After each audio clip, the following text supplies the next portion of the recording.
자, 많은 분들께서 놀라실 만한 상황이 벌어졌죠. 민경욱 씨가 부정선거 강연 중 쓰러지게 돼서 의식 불명 상태이며 뇌병변을 의심받고 있다라는 기사가 오후 시간대에 빗발쳤습니다. 그래서 이렇게 온라인상에 공개된 모습을 보면 이 선거 강연 중에 갑자기 단상 뒤로 이렇게 풀썩 쓰러지는 모습이 공개가 됐는데, 보면은 서울 종로구 한국기독교회관에서 열심히 강연을 하고 있었습니다. 처음에는 굉장히 멀쩡해 보이는 모습이었죠. 근데 이 지점쯤이었던 것 같아요. 딱 여기에서 이제 뭔가 울분을 토하듯 막 흥분해서 이야기를 했는데, 이때 뭔가 혈압이 올랐는지 살짝 어지러움을 이렇게 참는 모습이 공개가 됩니다. 그러더니 단상을 붙잡고 눈을 감고 있던 민경욱 씨는 결국 단상을 놓치며 이렇게 뒤로 쓰러지게 되는데요. 자, 이 모습이 일파만파 번지면서 도대체 이유가 뭐냐, 지금 상태는 어떻냐, 이야기가 굉장히 많이 나오고 있는데, 확실한 건 위독한 상황에 놓여져 있는 상태에서 이 기사가 또 온라인상에 정보들이 번져나가고 있다는 겁니다.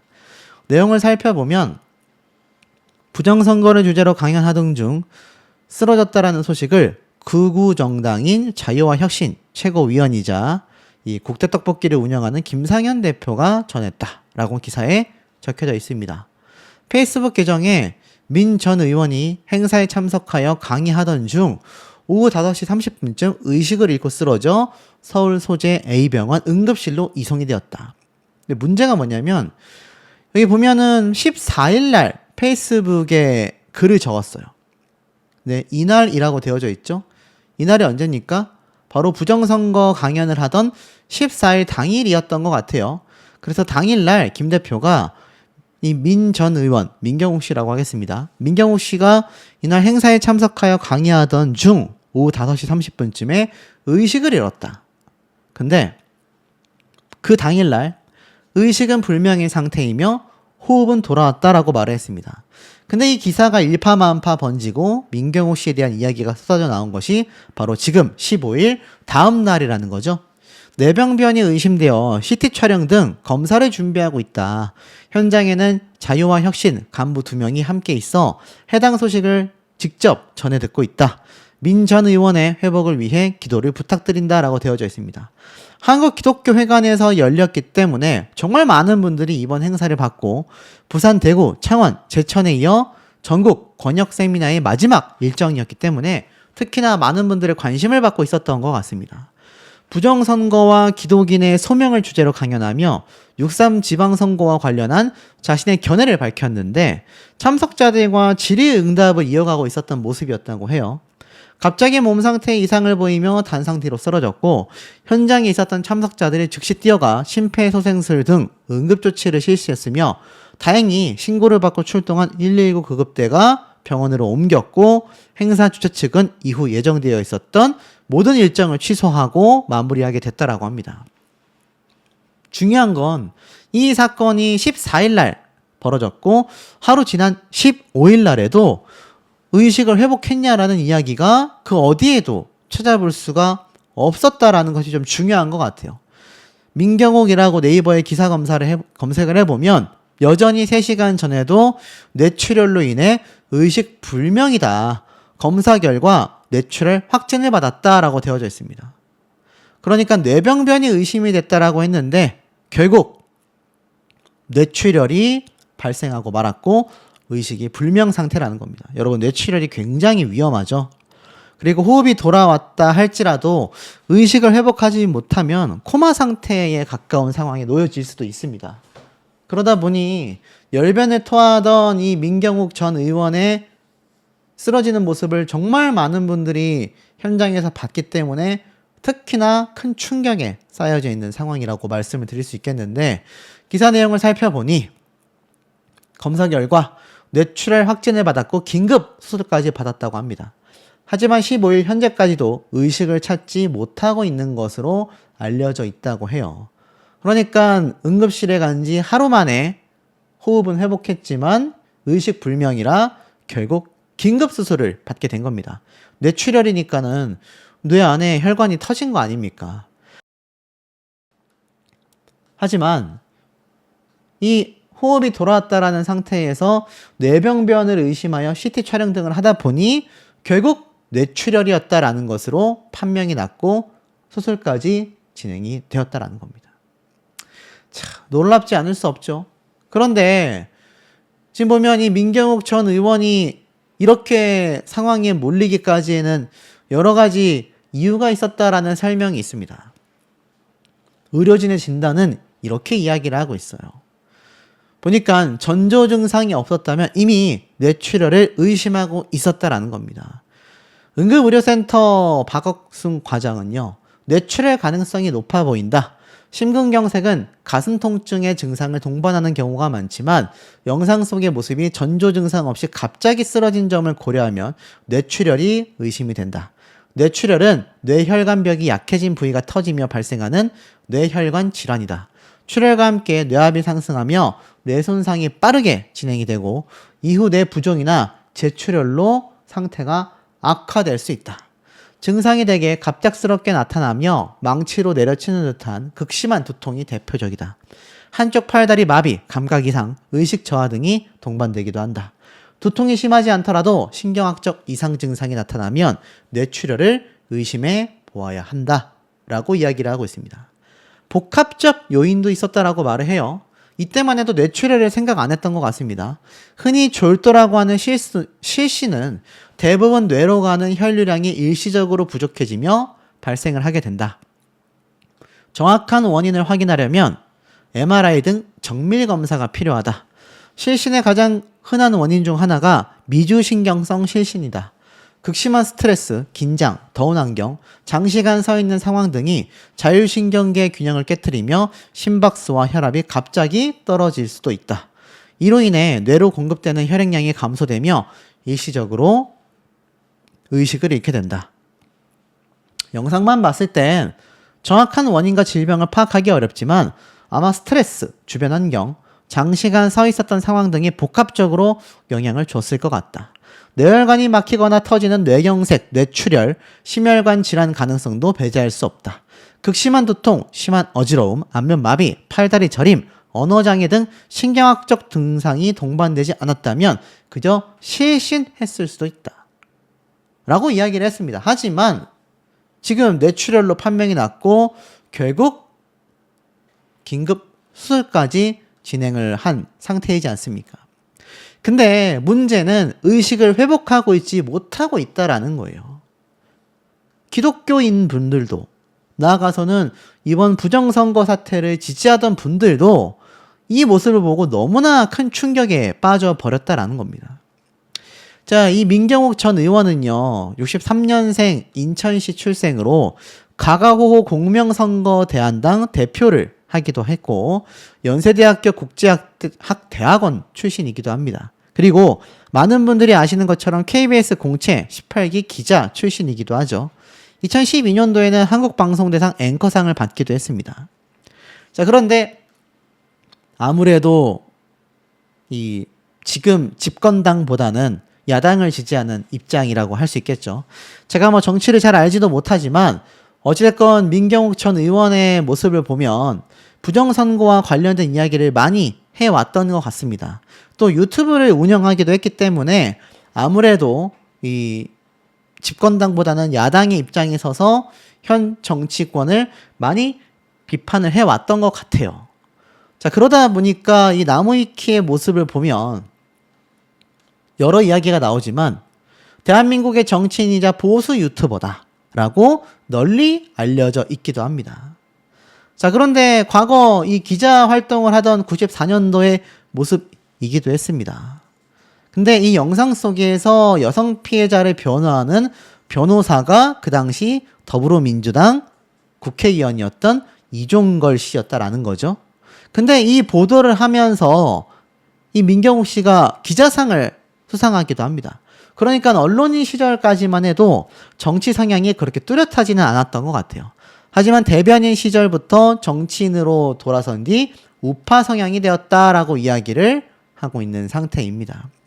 뉴스 앵커를 오래 해서인지 자유한국당 유튜브에 올라오는 민경욱의 파워토크라는 대담 코너를 진행을 하고요. 2018년도 지방선거를 지게 되면서 프로그램이 은근슬쩍 종영이 됐다라고 이야기를 하고 있습니다. 하지만 민경욱 씨 본인은 앵커 출신답게 억양이 좀 독특하다라고 이야기를 해요. 하지만 그만큼 귀에 딱딱 박히는 멘트를 잘 하고 있다라는 거죠. 여기 보면 뭐 당시 2017년도 뜬금없는 이런 트위터 글도 화제가 되기도 했는데 이건 해킹 또는 보좌관의 실수에 의한 것으로 추정이 된다라고 이야기를 하고 있습니다. 자, 많은 우파 활동을 해왔던 것 같아요. 그런데 문제는 이 뇌출혈로 의식불명이 되어 긴급 수술까지 했지만 결국 의식을 회복하지 못하고 있는 것으로 보여집니다. 제가 예전에 김진 논설위원에 대한 이야기를 한번 말씀을 드린 바 있어요. 그러니까는 뭐 완전 우파라고 할 수 없었던 김진 전 논설위원이지만 정치권에 관련된 인물들이 이렇게 하나둘 뭔가 쓰러지게 되거나 사망을 하게 되는 사태가 벌어지게 되면서 이 우파를 지지하는 분들과 또 반대쪽을 지지하는 분들, 그리고 특히 이번 같은 경우는 기독교인 분들의 많은 기도까지 몰리게 되면서 이 민경욱 전 의원의 의식불명 상태에서 회복이 될지에 대한 관심이 굉장히 폭등하고 있습니다.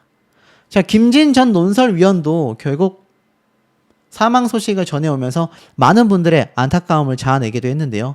이 민경욱 전 의원은 어떻게든 의식을 회복하고 일어나길 바란다라는 많은 분들의 지지가 몰리는 이유가 있었다라는 걸 살펴볼 수 있을 것 같습니다.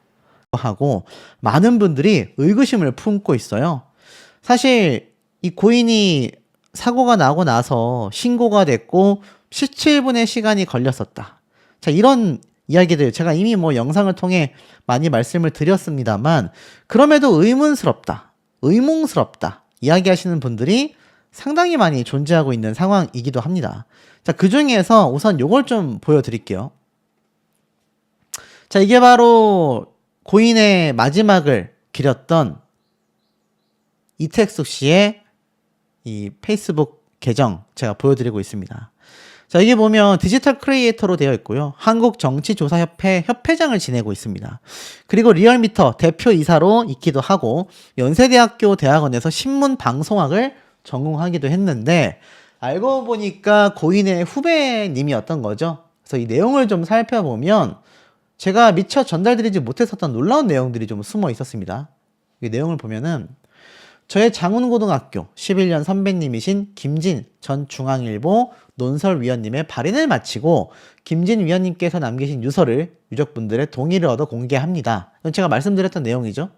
김 위원님에 대한 악의적인 가짜뉴스가 인터넷과 유튜브에 유포되고 있고 유서를 공개해달라는 별도의 메모도 남기셔서 공개하는 것이 맞다고 판단하여 이렇게 많은 분들에게 공개하게 되었다라고 이야기를 하고 있죠. 그러면서 자신이 리얼미터를 창업하고 사업을 시작할 때 중앙일보 논설위원으로서 저에게 외부 칼럼 기고도 지면으로 허락하셔서 중앙일간지에 글도 쓰게 하시고 11년 선배님으로서 회사 운영과 관련된 많은 격려를 해주시며 한때는 굉장히 자주 만나 뵙고 여행도 같이 다니던 선배님이셨다고 합니다. 그런데 이 고인이 갑자기 떠나시다 보니 본인으로서는 황망하기 그지 없었다라는 거죠. 특히 최근 몇 년 동안 서로 간의 정치적 견해가 많이 달라져서 자주 뵙지 못했는데 그 사이 모시고 사시던 어머님께서도 돌아가셨고 형제자매와 유족분들은 모두 해외로 이민, 유학을 가 계신 상황이라 장례 절차를 유족분들을 대신하여 김 위원님의 친구분과 함께 준비하고 유족분들이 토요일 밤 귀국하셔서 장례를 잘 마쳤습니다 라고 되어져 있습니다. 자, 그러니까 당초 기사에 나와 있었던 아드님의 이름도 공개가 되었고 가족들의 이름이 몇몇 이렇게 장례식장에 함께 공개가 되기도 했었거든요.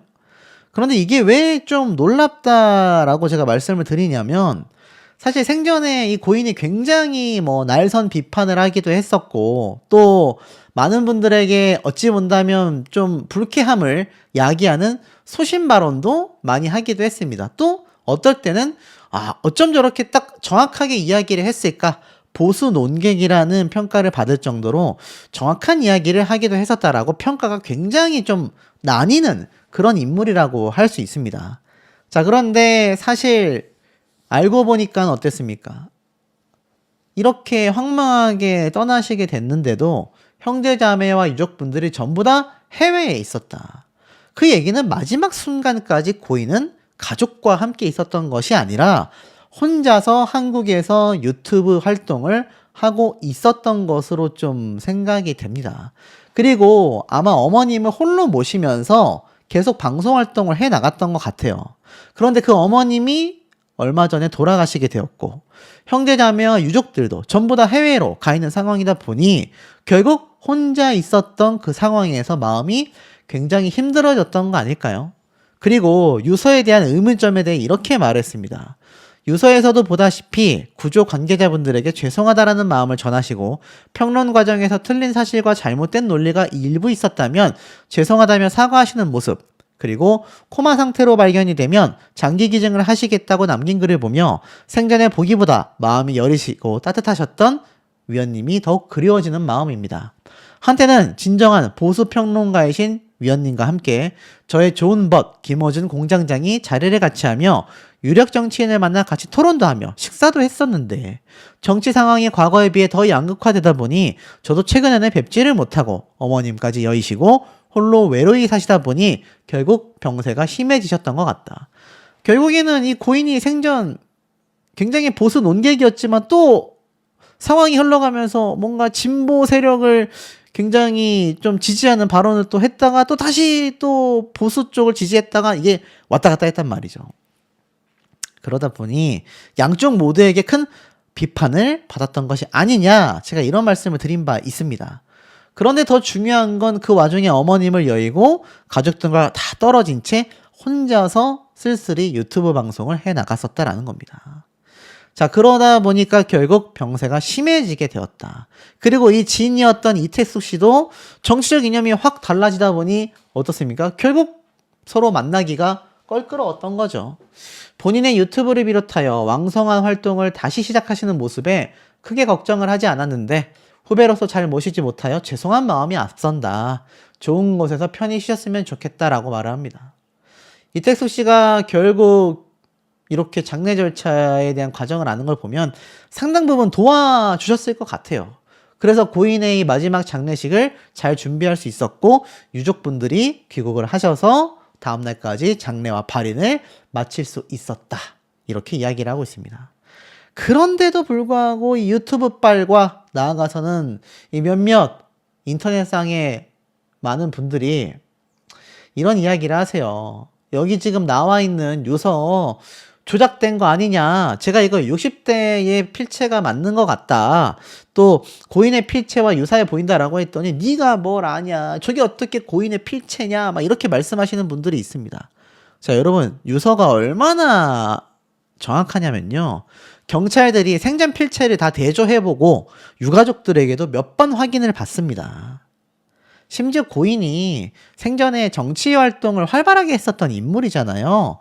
많은 분들이 우려하고 또 음모론으로 떠돌고 있는 이야기들의 바탕을 보면 결국 특정 세력에게 뭔가 사고를 당한 게 아니냐 이렇게 말씀하시는 분들이 있는데, 만에 하나 그런 가능성이 있었다면 이거 아마 100번은 뜯고 물고 했을 겁니다.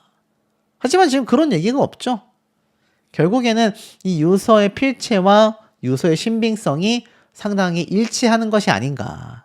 그리고 두 번째로 이러한 얘기가 있습니다. 김진님이 이렇게 장기 기증을 하겠다라고 유서에 남겼는데 이게 어떤 분들이 저에게 이 나무위키 내용을 좀 제보를 하시더라고요. 이 고인의 이 관련된 사건 사고 소식이 쭉 나와 있는데 유서와 관련된 내용에서 이 장기 기증에 대한 이야기의 상세 설명을 보면 이러한 말이 나와 있습니다. 보이십니까? 유언과는 별개로 이렇게 사고를 당한 것은 장기 기증이 불가능하다. 심지어 악용의 가능성도 높고 의료 윤리에도 어긋나기 때문에 장기 기증을 허용한다면 의사의 입장에서 딜레마가 발생할 수밖에 없다. 그래서 이 고인의 장기 기증이 실제로는 사용되지 않는다 라고 하던데 진짜냐 말씀하시는 분들이 계십니다. 이제 결론부터 말씀드릴게요. 여기 보면은 KBS 뉴스에서 올린 기사입니다. 한 기초생활 수급자가 장기 기증의 의사를 담은 유서를 남기고 결국 생을 마감했습니다. 68세였어요. 나이도 비슷하죠. 그런데 결국 이 사람이 남긴 장기 기증에 대한 의견. 실제로 2005년도 장기기증본부에 장기기증을 등록했고 후원도 해왔는데 자신의 장기기증이 이루어질 수 있도록 유서에 적었기 때문에 이 당시 고려대 해부학교실에 기증될 예정이다라고 나와져 있습니다. 그러니까 사실 굉장히 확인되지 않은 정보가 지금 떠돌고 있는 거죠. 어떤 분들이 그런 큰 그림을 그리시더라고요. 이 고인이 굉장히 알 수 없는 세력에게 뭔가 사고를 당했고 그래서 무언가 유서도 필체가 맞지 않는 것 같고 장기 기증도 유서의 내용과 다르게 이루어지지 않는데 그걸 적어 놓은 걸 보면 확실히 마치 고인이 스스로 생을 마감한 것처럼 연출을 해 놓은 거 아니냐 이런 의심을 하시는데 제가 지금까지 좀 어느 정도 밝혀드린 내용 보면 어떻습니까? 장기 기증 충분히 이루어지고 이 필체에 대한 부분도 경찰 조사가 충분히 이루어졌다라는 겁니다. 그러니 이런 참 확인되지 않은 찌라시발 내용들이 고인과 유가족을 좀 더 힘들게 만드는 것 같고 중요한 건 굉장히 생전에 모진 소리를 많이 했었던 고인인데 여기에 대한 평가가 굉장히 나뉘고 있는 상태입니다. 논란이 되고 있습니다. 이 당시 때 왜 도덕성이 추락했냐? 노 전 대통령이 어떻게 해서 그런 일이 벌어졌느냐? 내가 그를 마지막으로 본 건 이 풍경을 보고 싶어 부엉이 바위를 2번이나 올라갔고 다리가 떨렸고 그때 느낀 것이 뭐냐면 바로 노 전 대통령은 염치가 있는 사람이다. 그래서 그런 결정을 한 이유가 자기 몰래 가족이 불법 자금을 받았다라는 것을 알고 놀랄 수밖에 없었을 거다. 그러자 이 당시 때 유시민 작가가 예의를 지켜야 한다 막 반박을 했던 거죠. 그러자 고인은 언론에 보도가 됐고 사법적으로